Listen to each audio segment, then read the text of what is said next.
Stop letting the mistakes your child makes hold them back. If your child is struggling with ADHD, any kind of executive functioning struggles, mistakes are going to happen. But if you could learn how to take the mistake and use it to build executive functioning skills and learn from them, not just learn a lesson, but actually learn an executive functioning skill, you are going to be in a much more powerful place as a parent supporting your kiddo. So we're going to dive into something that I call debriefing your kid's mistake. So we are going to take something that is frustrating, disappointing, causes lots of big emotions come up when mistakes are made, right? First and foremost, everybody makes mistakes. Adults make mistakes, kids make mistakes, teenagers make mistakes, but kids that have executive functioning struggles will 100% make more mistakes more often. And so often these mistakes can be really emotionally charged because they happen so frequently that you get a lot of "I'm so dumb." So a lot of that negative self-talk can come up. It can also come up, which I don't know if it's worse, but we get a lot of shutdown. Like, why am I going to keep trying if I keep screwing up and I can't do anything differently? And neither one of those two options are what we want for our kids, and we do not want our kids stuck in any of those options. I do not want the kids to go on strike. So this debriefing concept is something that I use with the families that I've worked with for forever, for many, many years. And we specifically dive deep into this in my hybrid coaching program for parents. But today I'm going to give you a little taste of how powerful this debriefing process is. I first heard of this debriefing process. I didn't learn about it in university. I didn't take a workshop on it, no continuing education. My husband actually came home from a convention and he was like, oh, there was this really cool military guy that talked to us about this debriefing concept. So the gentleman's name is Robert Cujo. I don't know how to say the last name, Peschner. And he apparently was a Top Gun pilot, and he would use this debriefing concept with his military team.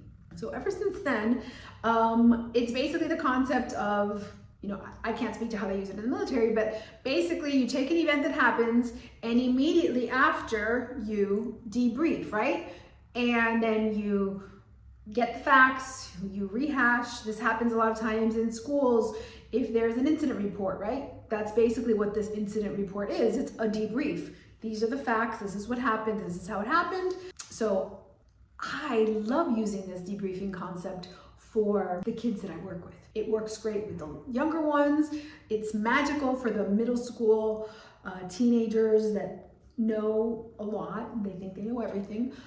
So it's a great way to get them to take a moment, stop, use that metacognition to learn from the mistakes in a way that's respectful, graceful, not threatening, and it really gets them to step up and come up with the solution. Debriefing works on a lot of executive functioning skills, but I find that the skill of metacognition is the one that really shines when we use this debriefing concept. So real quick, I do have a workshop on metacognition on my website, but metacognition is a skill that helps us think about thinking.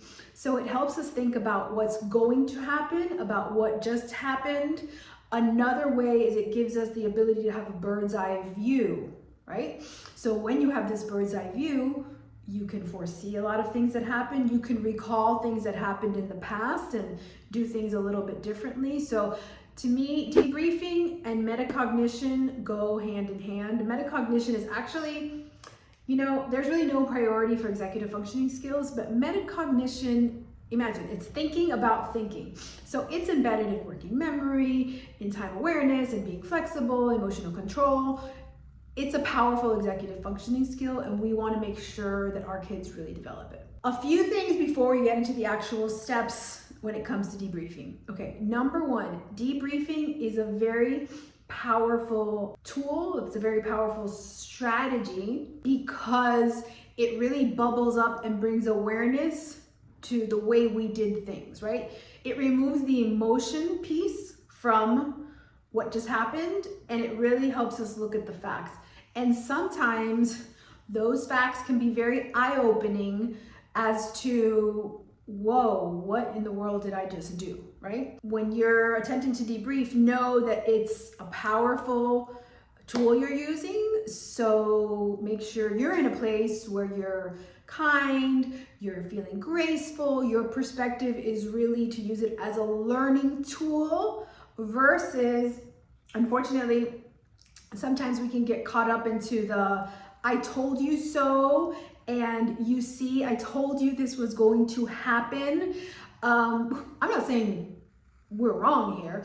I'm not saying we didn't foresee this disaster happening, but we want to keep that out because that puts our kids' brains in defense mode. So it can be either fight or flight, or it becomes now we're defending our actions when we don't want to waste any time with that. We want them to see what happened, think about what happened, think about thinking, and keep a piece of that in their frontal lobe so that next time they can do things differently, better, smarter, faster, whatever they need to do to get it done.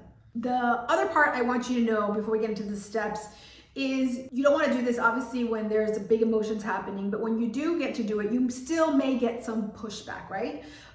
So when you get pushback, it's okay. When the person's not in a place to start thinking and figuring it out, you know, they may feel really bad about what happened and nothing comes up to mind. So this is okay. We're going to honor them where they are and we're going to provide choices, right? So our choices are going to be based on facts, right? So once we go into the steps, just know that you may get a little bit of pushback. You might not get the most creative or the biggest conversation out of it, but this is where we come in and we're going to provide some choices so that they can still get some good stuff out of the debrief. So when we're debriefing, here's what I want you to do. I want you to ask a bunch of questions. Really, that's it.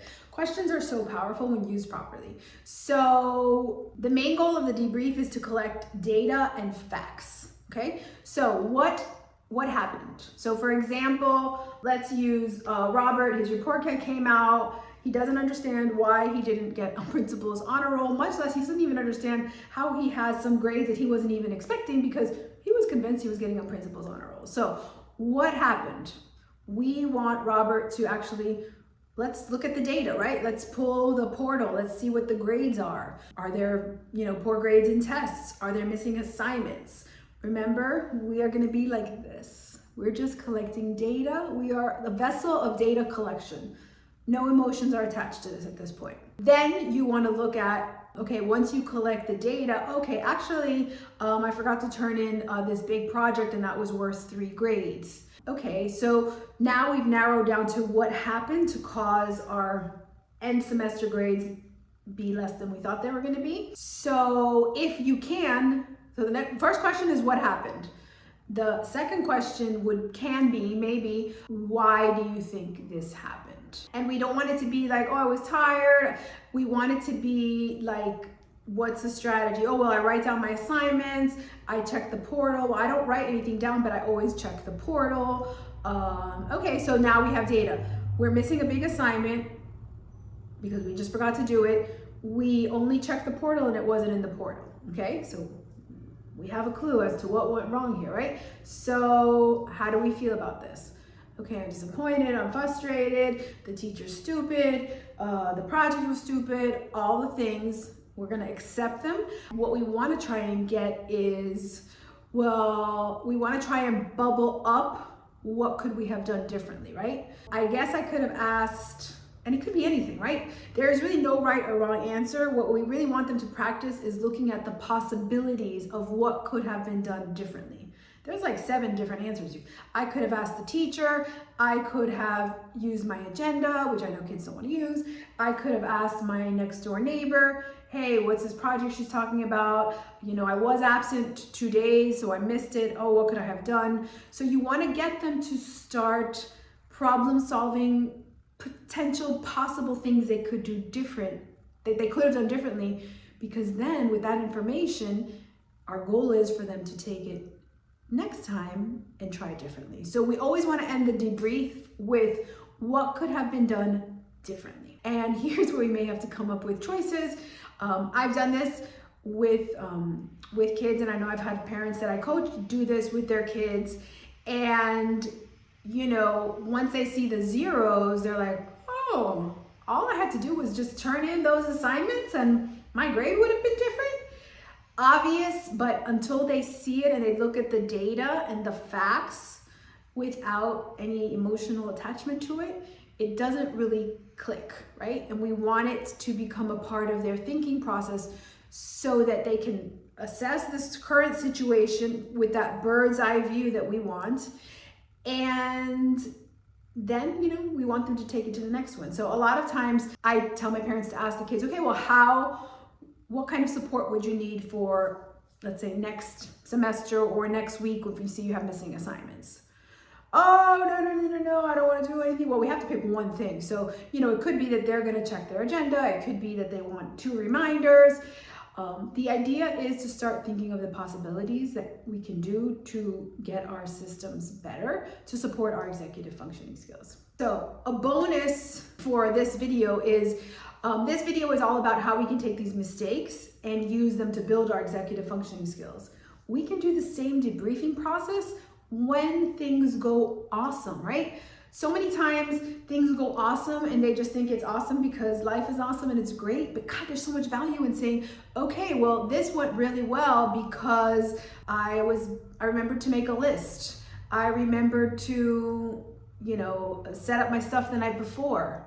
And then all of a sudden we can connect the awesome day we had because we did our evening routine. So we use debriefs to take our mistakes and turn them into wins, and we want to use them when things go well. So we want to take them to be learning opportunities. Routines are really going to be the key from taking what we learned in our debriefing and scaffolding them into our routines, whether it be our morning routine or our evening routine or our after school routine or our after work routine. So the next thing that I want you guys to have is how we can use routines to really build and support executive functioning skills, which will be happening in the next video.